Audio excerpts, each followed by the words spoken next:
सभी का हमारे चैनल भारतीय संस्कृति की विरासत में स्वागत करती हूँ। जैसा कि आप सब जानते हैं कि हमारा भारत राष्ट्र आरंभ से ही विभिन्न परंपराओं व पर्व वाला त्योहार रहा है और इसमें आरंभ काल से ही बड़े ही उत्साह तथा उमंग के साथ सारे त्योहार व मान्यताओं को मनाया जाता है।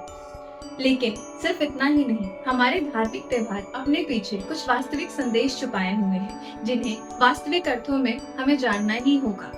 ये और आवश्यक हो जाता है क्योंकि आज की भावी पीढ़ी आधुनिकता की गलत धारणा से प्रेरित होकर उस हमारी संस्कृति और धार्मिक मूल्यों को खोती जा रही है।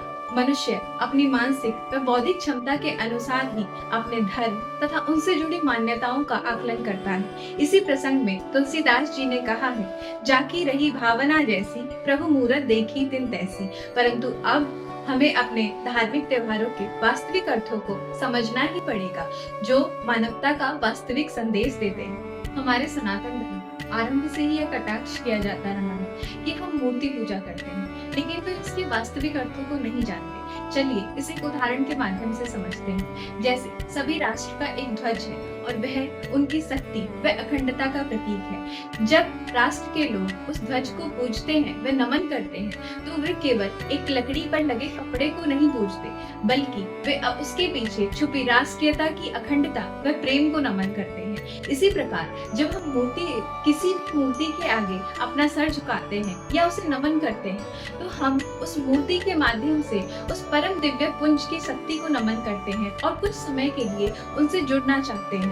और ऐसे ही एक परम दिव्य शक्ति भगवान शिव है और उनसे संबंधित महाशिवरात्रि का पर्व। मित्रों, जैसा कि आप सबको पता है कि इस वर्ष 26 फरवरी को महाशिवरात्रि का पर्व का आयोजन किया जाता है, जो कि सनातन धर्म का एक मुख्य त्योहार है तथा यह त्रिदेवों में से एक मुख्य देव भगवान शिव को समर्पित है। अगर हम शिवरात्रि के अर्थ की बात करें तो इसका अर्थ है शिव की रात्रि, अर्थात ऐसी रात्रि जो भगवान शिव को समर्पित।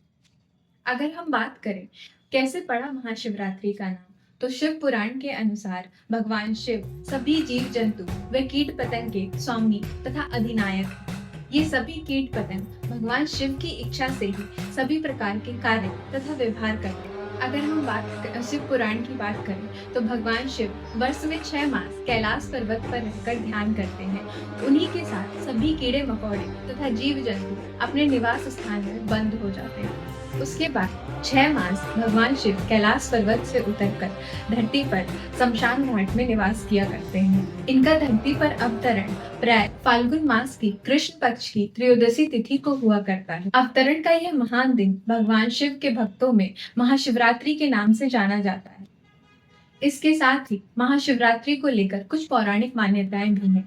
ऐसा कहा जाता है कि महाशिवरात्रि के दिन भगवान शिव और माता पार्वती का विवाह हुआ था और शिव शक्ति के इस मिलन के दिन को हम महाशिवरात्रि के रूप में मनाते हैं। हम सब अपने जीवन में कहीं ना कहीं किसी न किसी प्रकार से शिव से तो परिचित ही हैं, पर इस बार महाशिवरात्रि के शुभ अवसर पर हमें शिवत्व से परिचित होने की आवश्यकता है, जो कि हमारे भीतर ही छुपा हुआ है। इसके लिए हमें शिव को गहन रूप से जानने की आवश्यकता है। शिव देवों के देव महादेव हैं और शिव ही अकेले ऐसे देव हैं जो कि देव, असुर, मानव, गंधर्व, किन्नर, जीव जंतु आदि द्वारा पूजनीय है। जो यह दर्शाता है शिव किसी विशेष वर्ग आदि के देव नहीं, परंतु उनके लिए सभी मनुष्य, देव, असुर, भूत, प्रेत सभी एक समान हैं। शिव अनेक गुणों की खान है। जितने शांत एवं सौम्य हैं, उतने रौद्र भी हैं। शिव जिनके तांडव के फलस्वरूप ही नृत्य कला का विकास होता है और ऐसा कहा जाता है कि जब ये देवी शक्ति के साथ लास से तांडव करते हैं, तब इस प्रकृति का सृजन होता है। भगवान रुद्र व्याकरण के भी सबसे बड़े ज्ञाता माने जाते हैं।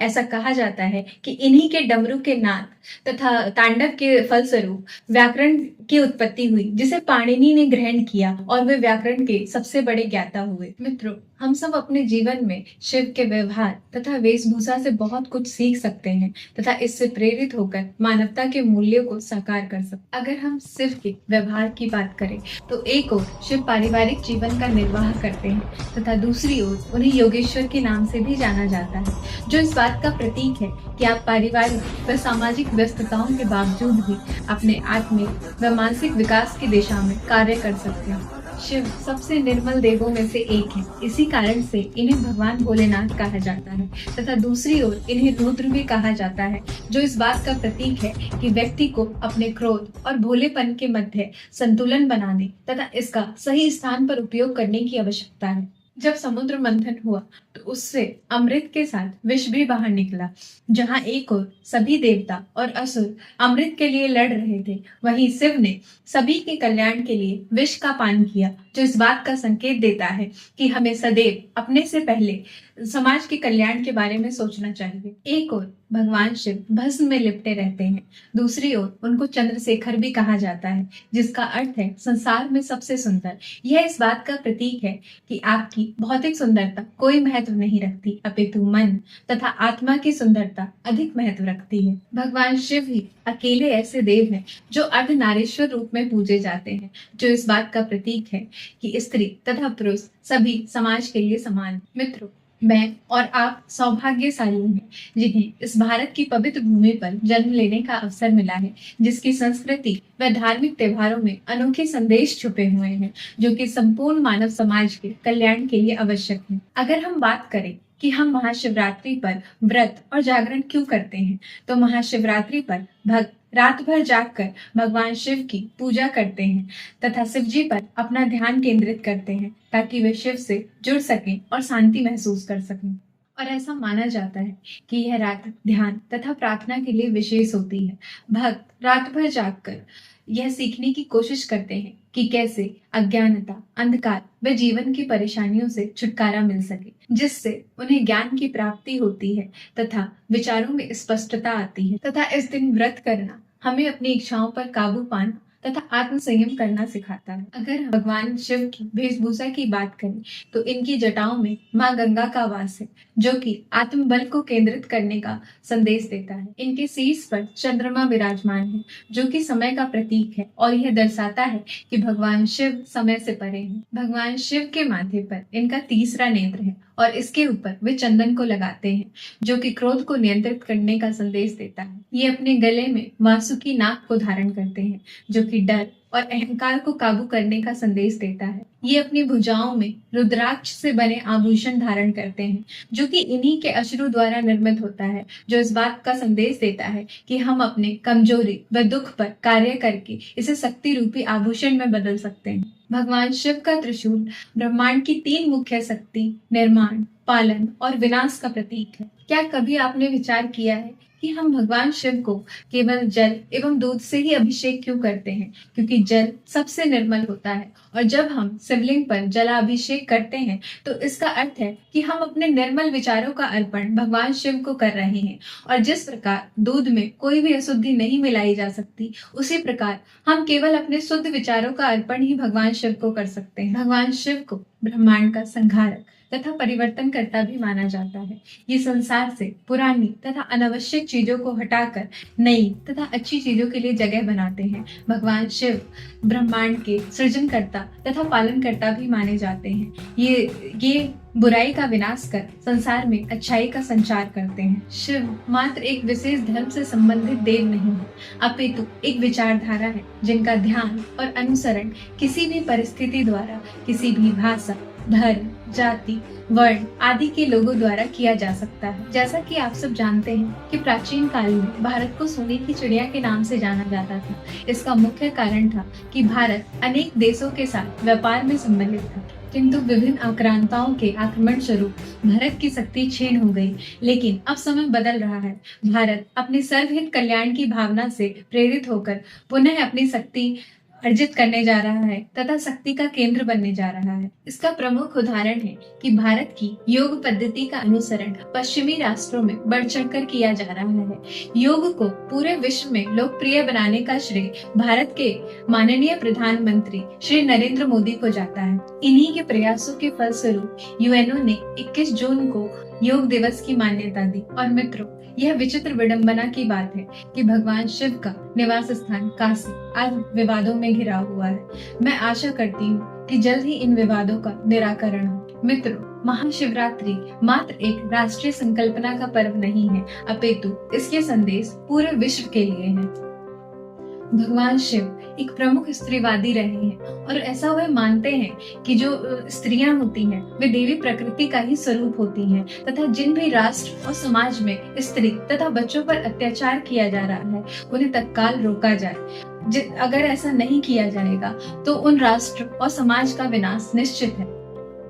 जिस प्रकार भगवान शिव सदैव ध्यान मुद्रा में रहते हैं उसी प्रकार आप सब ध्यान करके अपने नकारात्मक विचारों को बदलकर सकारात्मकता तथा अच्छाई की ओर बढ़ सकते हैं। यहाँ यह समझने वाली बात है कि ध्यान और मेडिटेशन दो अलग धारणाएं हैं। ध्यान का संबंध अध्यात्म तथा आत्मा की शुद्धि से है, जबकि मेडिटेशन का संबंध भौतिक तथा शारीरिक क्षमता बढ़ाने से। योग के बाद ध्यान विश्व को भारत की ओर से एक बहुमूल्य देन हो। मैं इस वीडियो के माध्यम से यूएनओ से विनम्र निवेदन करना चाहती हूँ कि वे महाशिवरात्रि के इस पावन पर्व को ध्यान दिवस के रूप में तत्काल घोषित करें, जिससे पूरी मानव जाति को आध्यात्मिक तथा मानसिक सुख की प्राप्ति हो सके।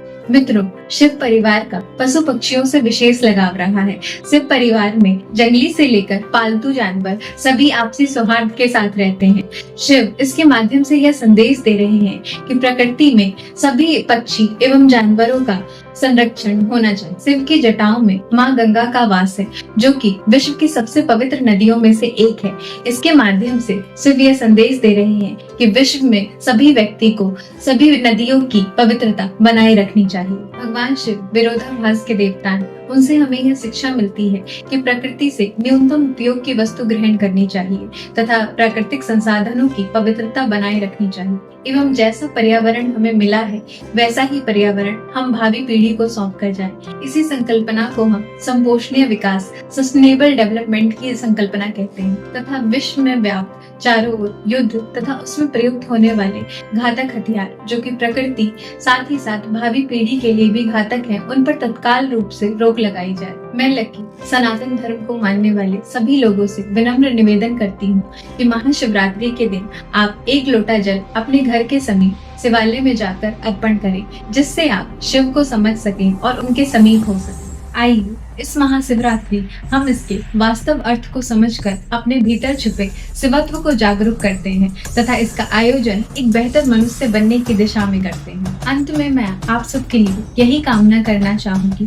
ओम तत्पुरुषाय विद्महि महादेवाय धीमहि तन्नो रुद्र प्रचोदयात्। अर्थात हम परम पुरुष भगवान शिव को नमन करते हैं। महादेव हमें बुद्धि प्रदान करें, भगवान रुद्र हमारे मन को रोशन करें और हमें सही रास्ता दिखाएं। ओम नमः शिवाय।